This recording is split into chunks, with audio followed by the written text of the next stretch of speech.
हम क्या ही बता पाएंगे, क्या ही बयां कर पाएंगे। क्या है बार आदत तो हमें रही है, लेकिन आज क्या कर दिया हमने।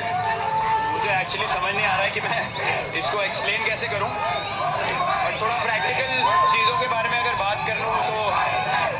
ऑनेस्टली सिचुएशन बहुत ही ज़्यादा मुश्किल थी जब हार्दिक केम टू बैट। तो I was just going through the innings, I was like ठीक है यार स्ट्राइक रोटेट करेंगे, hit a odd boundary here and there, but फिर हार्दिक केप्ट टेलिंग मी हो जाएगा, फिर बैट डीप हो जाएगा and then I found boundaries at the right time, but still 50 off 3 with Haris Rauf to bowl one over, I was thinking it's going to be challenging, but I told Hardik one thing कि अगर Haris rough को attack किया तो वो लोग panic कर जाएंगे। And जब 28 रन चाहिए थे 8 बॉल में, I was backing myself, I said I have to hit 2 sixes otherwise we'll lose the game, there is no chance यहाँ से हम जीतेंगे अगर मैंने 2 छक्के नहीं मारे थे। 2 छक्के नहीं उस पे तो आ रहे हैं, मतलब वो छक्के तो स्तब्ध थे सारे उन पे आएंगे, लेकिन वो जो ड्रिंक्स था इरफान 10वीं 11वें ओवर के बाद, उसके बाद लगा वो 12वें ओवर से टैक्टिक थोड़ी बदली, तो वहाँ क्या बातचीत हुई थी जब गेयर शिफ्ट करे। नहीं एक्चुअली मैं सरप्राइज हो गया था जब मैं गया बाहर, क्योंकि विकेट्स स्टार्टेड फॉलिंग, फिर अक्सर रन आउट हो गया, तो मुझे लग रहा था कि यार सिचुएशन खराब से खराब होती जा रही है। बट फिर जब हार्दिक आए तो then I told him single लेते हैं, स्ट्राइक रोटेट करेंगे, let's go deep in the game, देखते हैं क्या होता है, कभी ना कभी प्रेशर डालने का मौका तो आएगा। और जब वो मौका आया तो फिर शाहीन, मुझे ऐसा लग रहा था कि 100% शायद नहीं थे, तो मुझे लग रहा था कि उनके मेन बॉलरों में से वो भी है, अगर उनको अटैक करेंगे तो हार्दिक का फोकस तो नवाज की बॉलिंग पे था कि मैं उसको छक्के मार सकता हूँ, एंड वी न्यू कि वो लास्ट ओवर ही डलवाएंगे, उससे पहले गेम खत्म करने देखेंगे। मुझे हारिस के बारे में बात करनी है, मुझे वो ओवर जो शाहीन शाह अफरीदी उसके बारे में बात करनी है, लेकिन ये इमोशन,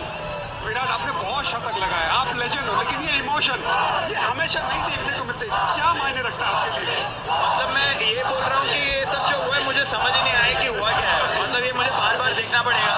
बाद में।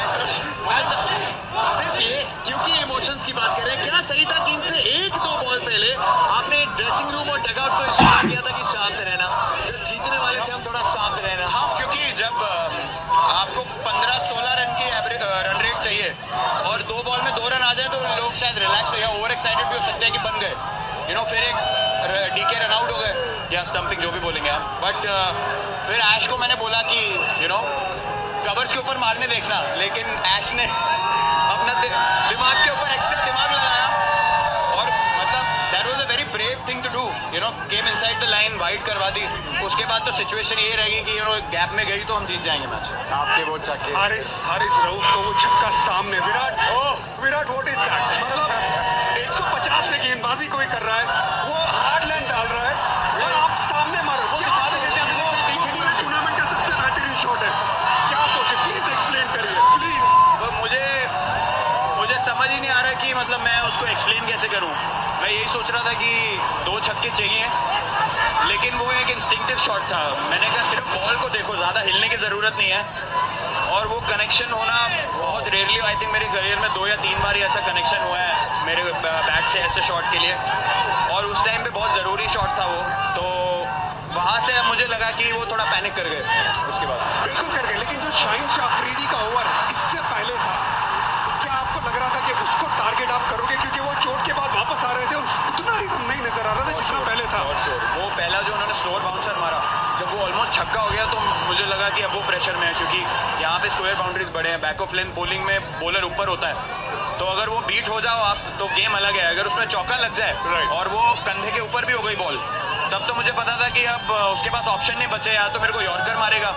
या फिर स्लोअर बॉल डालने देखेगा, तो एक यॉर्कर कवर के ऊपर चौका हो गया। फिर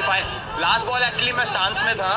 और मैं देख रहा था उसको, वो रन अप पे रेडी था, तो हार्दिक मुझे इधर से बोल रहा है कि वो डालेगा छोटा, तो I just glanced at him once और फिर मैं रेडी हो गया, मतलब ऑब्वियस नहीं होने दिया हमने, उसने भी थोड़ा मेरे को इशारा किया कि शायद पीछे डालेगा, तो मैं रेडी था फाइन लेग के ऊपर मारने के लिए। क्या ये विराट कोहली की सबसे बेहतरीन इनिंग है? क्या ये विराट कोहली की सबसे बेहतरीन इनिंग है या नहीं? विराट बताइए। आप कह सकते हैं कि है, मैं मोहाली को रेट करता था सबसे बेटर, बट ये मैच का मैग्नीट्यूड अलग था और टूर्नामेंट का स्टार्ट है, जो सिचुएशन थी वहाँ से सब उसका एक उधर भी बयासी, यहाँ भी 82, लेकिन ये इसका मैग्नीट्यूड कुछ अलग है। एक आखिरी सवाल से दिए विराट, ये बहुत अच्छी हमने पारी को तोड़ा, इस मास्टर क्लास, इस ग्रेट पारी को, लेकिन जब आप अंदर आ रहे थे, क्या है पाकिस्तान के खिलाफ, यू नो, शायद फैन जब आप छोटे थे ड्रीम करते हैं, लेकिन हर बार वर्ल्ड कप में जब सामने पाकिस्तान होती है, विराट कोहली खड़े होते हैं। पता नहीं यार, मैं एक्चुअली बहुत अपने आप को खुश नसीब मानता हूँ कि हमें ऐसे मैचेस खेलने को मिलता है। यू नो, आप 90,000 लोगों के आगे खेल रहे हैं, पाकिस्तान के अगेंस्ट मैच है, पूरे दुनिया देख रही है, इंडिया तो देख ही रही है। और आप स्पोर्ट इसीलिए खेलते हैं कि मुझे बड़े मैचों में खेलना पसंद है कि यू नो, आप जब 14-15 साल से खेल रहे हैं तो आपको लगता है कि यार और इससे बेटर चैलेंज क्या हो सकता है। थोड़े टाइम के बाद आप चैलेंजेस ढूंढते हैं, यू नो, फिर वो जो थोड़े से इररिलेवेंट मैचेस होते हैं वहाँ पे इतनी इंटेंसिटी नहीं आती, बट ये ऐसे मैचेस के लिए आप खेलते हो और ये सब ऊपर वाले का किया करा है, वही सबको